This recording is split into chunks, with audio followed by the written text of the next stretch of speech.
Hola, mi nombre es Jonathan Barton de la Pontificia Universidad Católica de Chile. En esta cápsula mi intención es contextualizar los avances hacia la carbono neutralidad en términos de los compromisos tomados a nivel internacional y nacional. Estos compromisos son claves para entender los esfuerzos generados para mitigar y compensar las emisiones de gases de efecto invernadero. Son dos los temas principales para comunicar acá. El primero son los acuerdos internacionales generados desde la Cumbre de Río de Janeiro sobre medio ambiente y desarrollo en 1992 hasta la fecha. El segundo es la traducción de estos compromisos en estrategias, agendas y políticas nacionales. Es importante entender que el esfuerzo actual para involucrar las instituciones de educación superior en reducir sus huellas de carbono forma parte de un proceso largo de 30 años de estrategias e iniciativas. Aunque los avances en mitigación han sido lentos, el hecho que todas las instituciones desde la educación superior, las empresas grandes y pequeñas y los estados nacionales, regionales y locales ya reconocen sus responsabilidades y roles en la crisis climática es un paso clave. Sin conciencia no hay acción.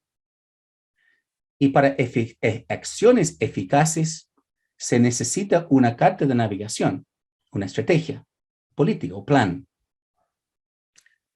Las acciones específicas para enfrentar el cambio climático fueron contenidas en el Protocolo de Kioto, un acuerdo acordado en 1997 en la tercera reunión de la Conferencia de las Partes. La Conferencia de las Partes fue una instancia generada en la Convención Marco de las Naciones Unidas sobre el Cambio Climático en 1994, con su primera reunión en Berlín en 1995. Las partes son los países firmantes de la Convención en 1994, posterior a las negociaciones realizadas en la Cumbre de Río en 1992.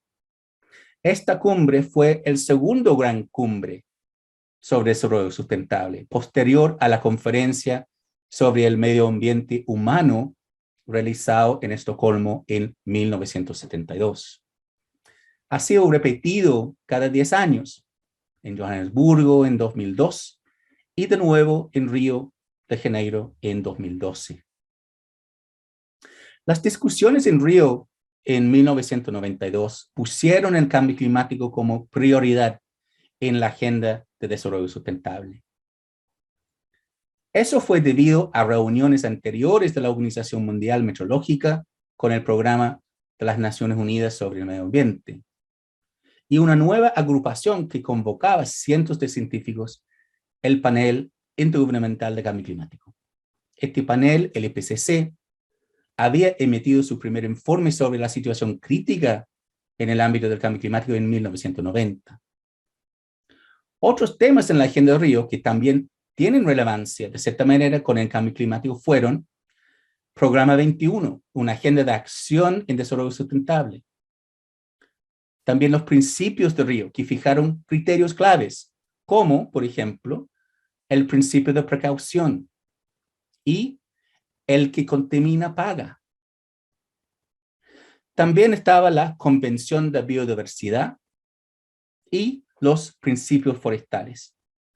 No obstante, fue solamente el cambio climático que generó una convención de gran envergadura, con reuniones anuales con la participación activa de muchos países, las COP.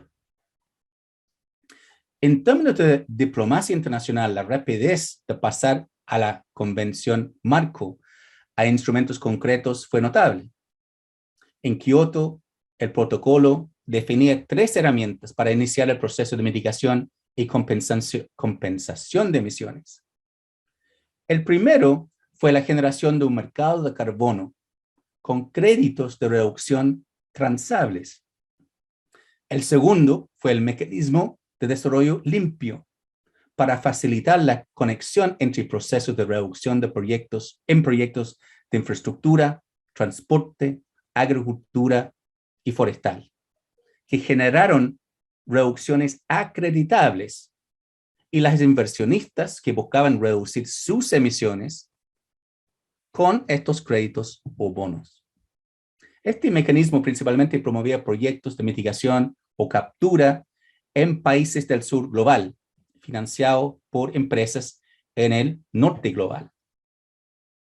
La tercera herramienta se llama proyectos en conjunto, estimulado iniciativas parecidas al mecanismo de desarrollo limpio, pero con los países en transición en Europa Central y Oriental. Estas tres herramientas fueron diseñadas para mitigar o compensar las emisiones de los países con más emisiones, los llamados países anexo 1.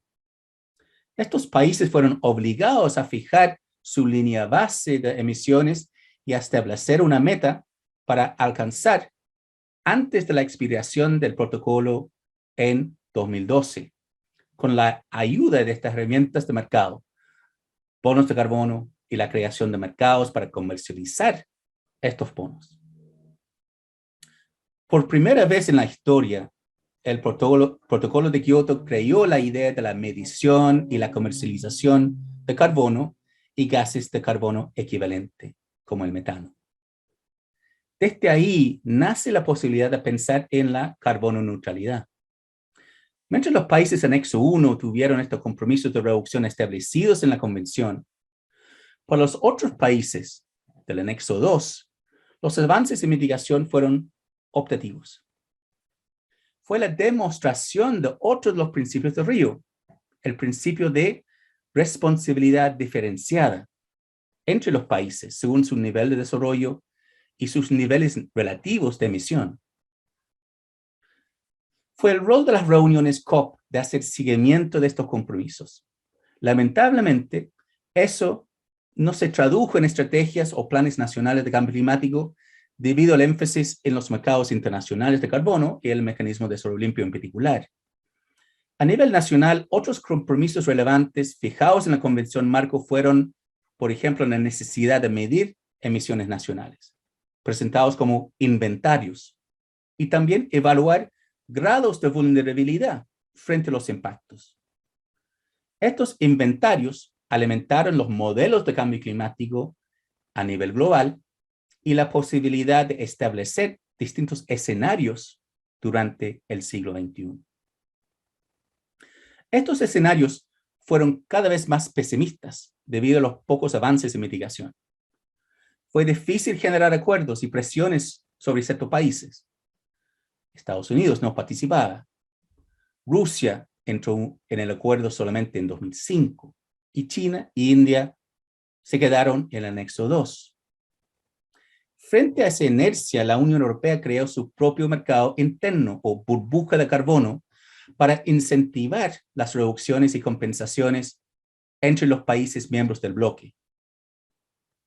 Estos conflictos entre los actores principales en términos de poder geopolítico, económico y en términos de sus emisiones complicó bastante las discusiones de cómo introducir nuevas herramientas y cómo actualizar el protocolo de carbono de Kioto cuando vencía en 2012.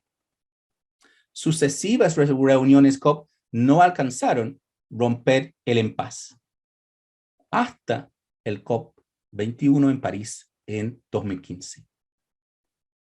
En París, el acuerdo fue para cada país construir y compartir su propia estrategia, llamado las contribuciones determinadas a nivel nacional, o NDC. En vez de países anexo 1 y anexo 2, todos los países tuvieron que crear su NDC con sus metas y sus acciones. Algo importante que ha surgido desde esa fecha es que muchos países ya han fijado metas de carbono neutralidad para orientar estos compromisos. En China, el año fijado es 2060, mientras Finlandia puso una meta muy exigente de carbono neutralidad en 2035. La Unión Europea terminó con el año 2050, igual que Chile y Colombia, entre otros. Otra gran diferencia comparando el Acuerdo de París en 2015 con el Protocolo de Kioto en 1997 es que hay evidencia de más instrumentos nacionales y no solamente los instrumentos de mercado. Estos instrumentos incluyen leyes de cambio climático y políticas nacionales de mitigación y adaptación. Estos instrumentos ayudan a instalar acciones y medidas de financiamiento en las instituciones del Estado y también facilitan coordinación con actores privados y la sociedad civil. Mientras que hay ejemplos de instrumentos de mercado hoy en día comparado con los pocos impuestos de carbono hace 10 años, en California, Singapur, por ejemplo, hay evidencia de introducir el cambio climático en forma más transversal para conseguir las metas declaradas. Como consecuencia, se hace más evidente la necesidad de mejorar los instrumentos que facilitan los procesos públicos y privados de carbono neutralidad, los protocolos, y su adaptación a una gran diversidad de organizaciones e instituciones, desde las empresas multinacionales hacia las microempresas, los ministerios hacia los gobiernos locales y hacia las instituciones de educación superior, clubes deportivos, iglesias y otras instancias de la sociedad civil, incluyendo nuestros propios hogares. Preguntas que sirven para reflexionar y debatir sobre la materia presentada acá son las siguientes. Primero, revisando el sitio web de la ONU, unfccc.int, se puede preguntar cuáles han sido los hitos principales en las reuniones COP desde la primera en Berlín en 1995 hasta la fecha. Segundo, ¿por qué hay más compromiso hoy en fijar metas de carbono neutralidad nacional y no hace 20 años? Y relacionado con este punto 2, ¿cuáles son los países en el mundo que van a tener mayores desafíos en alcanzar la carbono neutralidad? ¿Y por qué? Espero que estas reflexiones les sirven para generar una discusión entre los compañeros y compañeras. Que estén muy bien. Hasta la próxima.